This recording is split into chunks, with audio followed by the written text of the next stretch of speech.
Assalamualaikum warahmatullahi wabarakatuh. Pertama-tama, perkenalkan, nama saya Doni Bandoro Sakti Saputra, nomor induk mahasiswa 055812625.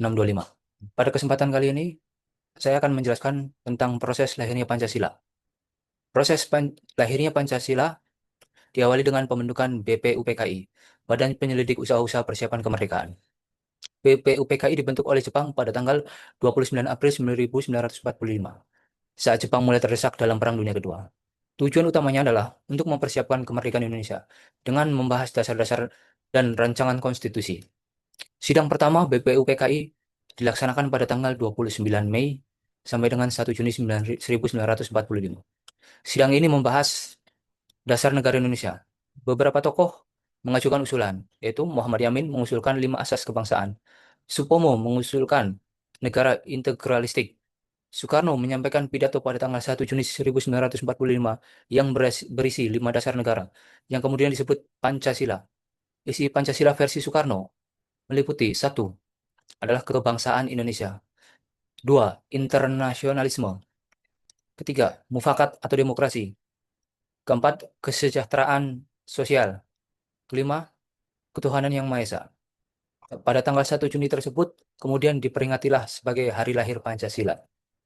Kemudian setelah sidang pertama BPUPKI dibentuklah panitia kecil yang disebut Panitia 9 untuk merumuskan kembali dasar negara. Hasilnya adalah dokumen bernama Piagam Jakarta yang disahkan pada 22 Juni 1945.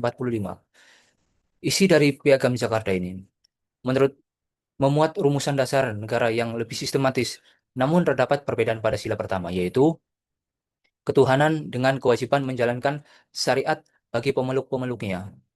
Uh, Beberapa tokoh penting pada Panitia 9 adalah Soekarno dan Muhammad Hatta. Piagam Jakarta menjadi dasar penting sebelum Pancasila disahkan. Hmm. Setelah itu, dibentuklah Panitia Persiapan Kemerdekaan Indonesia. Nah, PPKI ini dibentuk pada tanggal 7 Agustus 1945 untuk melanjutkan tugas BPUPKI, terutama mempersiapkan kemerdekaan Indonesia. Nah, setelah Indonesia merdeka pada tanggal 17 Agustus 1945, PPKI mengadakan sidang pada tanggal 18 Agustus. Nah, hasil dari sidang tersebut adalah PPKI mengesahkan Undang-Undang Dasar 1945 dan menetapkan Pancasila sebagai dasar negara.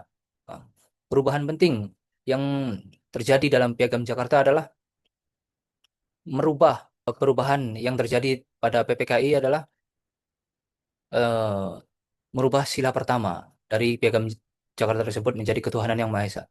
Perubahan ini dilakukan untuk menjaga persatuan bangsa Indonesia yang majemuk, beragam agama dan suku. Proses lahirnya Pancasila melalui 3 tahapan penting, yaitu tahapan BPUPKI adalah perumusan awal dasar negara, kemudian Piagam Jakarta, menyempurnakan rumusan tersebut, kemudian PPKI. PPKI adalah mengesahkan Pancasila dan Undang-Undang Dasar 1945 sebagai dasar negara Republik Indonesia. Dari peristiwa tersebut kita dapat mengambil nilai-nilai dari Pancasila, yaitu adalah para pendiri bangsa kita bermusyawarah agar dapat merumuskan dasar-dasar negara untuk sebagai pedoman bangsa Indonesia. Sekian presentasi dari kami. Terima kasih. Mohon maaf jika ada kesalahan. Wassalamualaikum warahmatullahi wabarakatuh.